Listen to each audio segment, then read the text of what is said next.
नमस्कार, मी आर्या अभ्यंकर. रायगड जिल्ह्यातील आजची सर्वात मोठी महत्त्वाची बातमी तुम्हाला देत आहे. खोपोली शहरातील ऐतिहासिक वीरेश्वर मंदिरात पहाटे 2 वाजण्याच्या सुमारास धाडशी चोरीची घटना घडली. अज्ञात चोरट्यांनी मागील दरवाजातून प्रवेश केला. भगवान शंकराच्या पिंडीवरील सुमारे 12 किलो वजनाचे 20 लाख रुपये किमतीचे चांदीचे आच्छादन चोरून नेले. या घटनेत 2 चोरटे सीसीटीव्हीमध्ये कैद झाले आहे.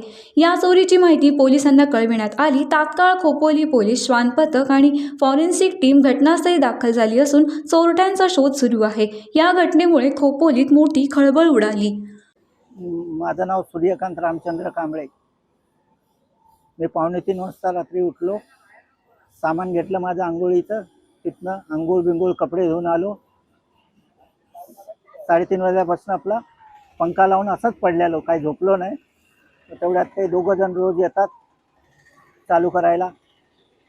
त्यातल्या एकाने बोला पाठचा दरवाजा उघडला आहे आणि ह्यो बी दरवाजा उघडाचा आहे. मग मी आपला इकडेच फिरत होतो. मग तेवढ्यात महाराज आले. 5 वाजता मी बोललो पाठचा बी दरवाजा उघडा आहे, ह्यो बी दरवाजा उघडा आहे. तो बोला मी लावून गेलो दरवाजा. मग आम्ही दोघं आतमध्ये गेलो. तर आतमध्ये ही या साईडला तो दरवाजा आहे, त्याला तारांनी बांधलेलं. मग ते तार खोलली महाराजांनी. आम्ही दोघं आतमध्ये गेलो. मग वरती नाही गेलो. वरती तो महाराज जाऊन आला. त्यांनी बघितलं, बोलला झालंय काम, कुणाला आतमध्ये सोडायचं नाही.